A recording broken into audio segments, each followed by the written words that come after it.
guys, my name is Brian Muchiri and I'm here with the lovely. Pelemo Nyajo. Yeah, and we're here to talk about accessible travel. Yeah. Imagining accessible travel. So Pelemo, how did you get here today? So it was an interesting experience. So I'm staying in a hotel just across from here, but they still got a car to pick me up and bring me here. And everybody else who was on a wheelchair just took a tunnel here. Yeah. But they actually made that accessible to me. So that was awesome. It sounds, even as you're explaining it now, you're explaining it with a big smile. Yes. So it was an easy, It was an easy commute for you. Yes, very easy. I can imagine, being that you use crutches, you've had not so amazing experiences before. A lot of not so amazing experiences. Yeah, so thank you for being here. We want to talk about how we can make travel accessible to all people. So, and that will inform the first question. What does accessible travel look like to you? So accessible travel means that I can get from where I am to where I'm supposed to be with dignity, with my own accommodations met, and I still feel like a human being in the process, because a lot of these processes are undignifying, which means that they might succeed in getting you to where you're supposed to be, but at the end of the day, you do not feel like a human being anymore because of how inefficient this service is. Yeah. So inclusive transportation, or just making sure that somebody gets good commute from where they are to where they are going to, they should do it with ease, it should be efficient, and they should feel dignified in the process. Exactly. So maybe you can, I think we should have started with that. Maybe tell us, what is your disability and where do you come from? I know we are in Kenya right now, but where do you come from? So I come from Nigeria. I have a physical disability. So I have fibrous dysplasia. It's a rare disease. And it means that my bones are more fragile than normal people's bones, normal people in quotes. But then I can't walk without my crutches. I use crutches. I'm a crutches user. And I can't walk without my crutches, otherwise my bones get fractured or deformed. And even when I do walk with my crutches, I still stand the risk. So I'm not someone that is very mobile in terms of movement, but I push myself every day because I have to. But it's not something I ought to do, ideally. Yeah, so what are your specific needs when you are traveling? So I think it depends on the mode of travel. So if I'm using road, I need a comfortable vehicle. So if it's a bus or a car, I should be able to enter it. It shouldn't be too high. If it's too high, I wouldn't be able to enter it. I would struggle. And it should have comfortable seats, and it shouldn't be overly packed, right? And then at the airports, of course, I need a wheelchair because airports are large and I cannot walk all that way. So I definitely need, at the entrance, I need a wheelchair to get me to the different points in the airport, customs, and even my boarding, everything. But then I can walk inside the plane. So that would be a little bit of what it would look like. You mentioned that you are from Nigeria. Yes. So what is your experience traveling when you are at home? How on a day-to-day, how does that look like? And is it a good experience? Do you feel like you feel included by travel at home, or how is the experience there? So I would say that it's quite good to a very large extent for me. So I use ride-hailing services like Uber, Bolt, all those apps, and that's what makes it easier for me because they're able to come to my location and take me to my destination with ease. The only thing is they are extremely expensive, so it's difficult. And the drivers, sometimes you have experiences with certain drivers. I mean, because I use crutches now, I used to use a wheelchair at some point, so that was a different experience. It's different, and you might be able to relate to that. But using crutches, it's difficult still to sometimes it's difficult to get a ride, right? Because they either when I get the ride, sometimes they charge me higher because they say, oh, the cost of fuel has gone up and all of that, and sometimes I'm unable to get an affordable ride. That's the first thing. Sometimes I'm unable to get a ride at all, so that means I would have to walk, and from my house to where I'm supposed to go to get a car. Public transportation in Nigeria is not, I cannot do it. I literally can't. So without those ride hailing apps, I would not be able to move. Have you ever found yourself, because of the difficulties that you may experience with public transport, choosing not to attend events, Yes. go to places because you can't even imagine the stress of having to deal with public transport? Yes, I do. And sometimes these places, so there are some places that they don't go to because they either have bad roads or it's just not an area that the ride hailing apps would like to go to. And so I'm unable to go to those places or visit some friends because they do not want to go there. And the problem of bad roads is a whole other conversation, right? But yeah, sometimes I think of the cost of transportation. Sometimes I think of how we're going to go about it, and then the road to get there. There are just so many things we put into consideration before even making the journey. So it's a lot. Yeah. So how do you think design thinking can reshape public transport? I think that in designing transportation, it should always be in it should always be with the people that the transportation is for, and persons with disabilities oftentimes are left out in that process. I would say that we need to have persons with disabilities make informed decisions in those processes, otherwise they would never be tailored to our needs ever. So we need to be in the processes, and I think it should be considered a human rights issue, right? I think that we should be able to give feedback that is taken seriously enough to be improved on, because sometimes we do give feedback and nothing is done about it, right? So maybe there should be some consequences for certain actions of discrimination.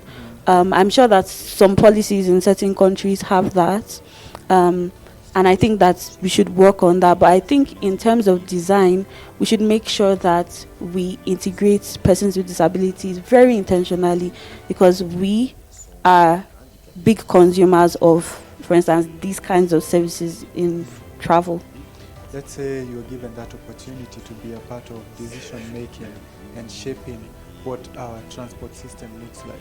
So what are some of the things that you would put across? Some important things to you and to maybe disabled people around you that you think would mean a lot to them?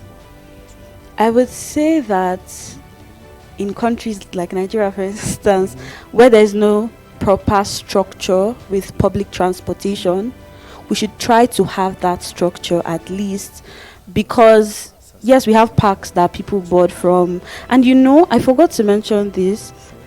Sometimes we have people are kidnapped a lot in public transportation. Now imagine a person with disability entering public transportation in Nigeria. You have a huge risk of being kidnapped or something, right?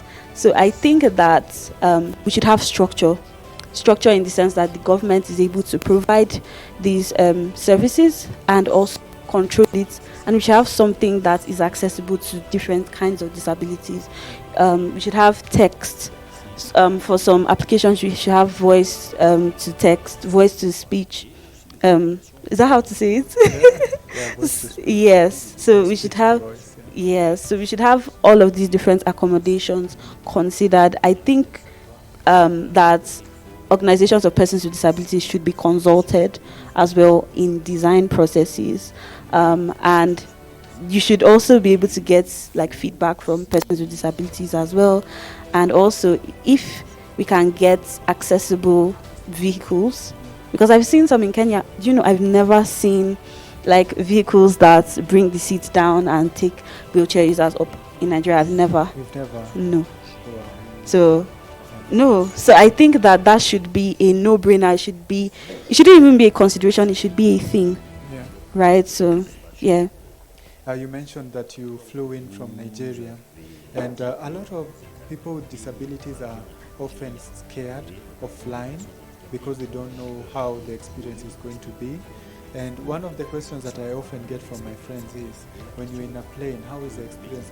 Maybe you want to go to the washroom or you want to relieve yourself. So how has been your experience in cases when you need a washroom, and have you been able to access it easily? On a plane, Yeah.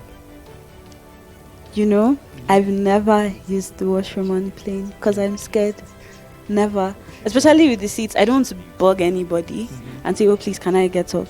Yeah. So I don't. And obviously, this space is not like very accessible. So I just don't. I just avoid it entirely. So I've never done it. So I can imagine people being scared of it because I am scared of it too. Yeah.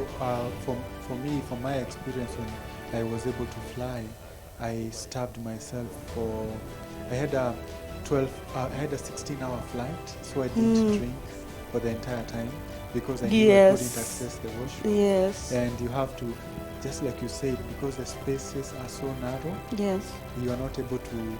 For me, for instance, when I sit on the seat of the plane, I can't get out until the plane has landed.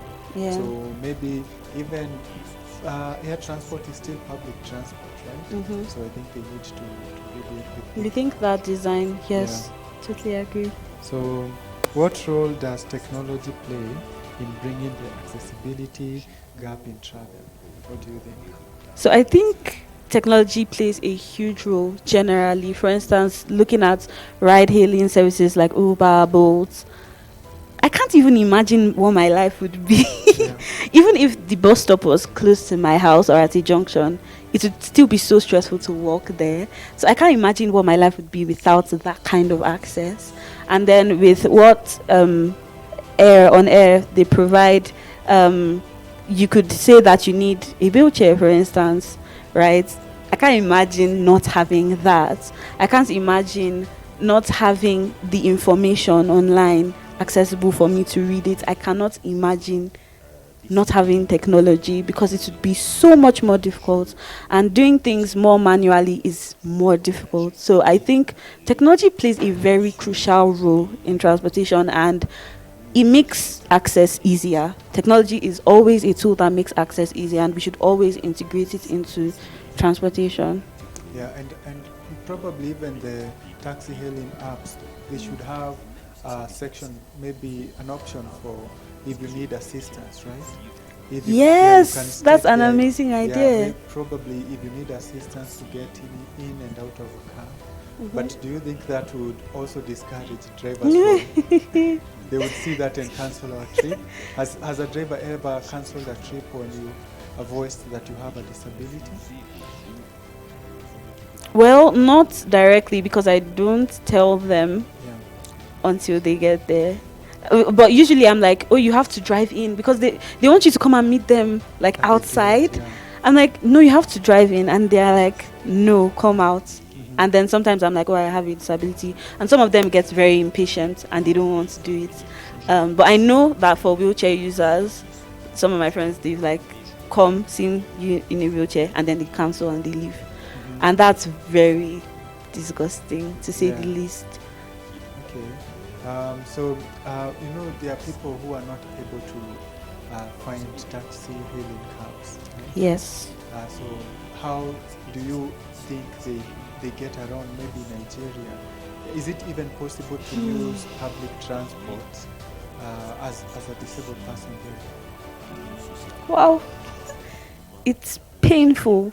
For instance, imagining someone with my exact disability, you'd go through hell and you'd probably be in the hospital multiple times. That's what is going to happen. It's difficult. I think people would find a way around it. People are finding ways around it. But it is difficult, and the worst thing is it impacts health. Because we talk about accessibility, people think we just want to talk. But the thing is, the less access we get, the more work we have to do. And for situations where you don't have a cure to your disease, it gets worse. right? And when it gets worse, you spend more time in the hospital. So it's just hellish. And I don't fully know the experiences, but I know I have friends that use public transport even with their disability, and it's not fun. Yeah. So as we finish, we are at the Africa Inclusive Conference. There's so many stakeholders here, so many innovators, and so many industry leaders. What would you tell them as we end about your thoughts on how they would leverage technology, inclusion in accessible travel? Yeah.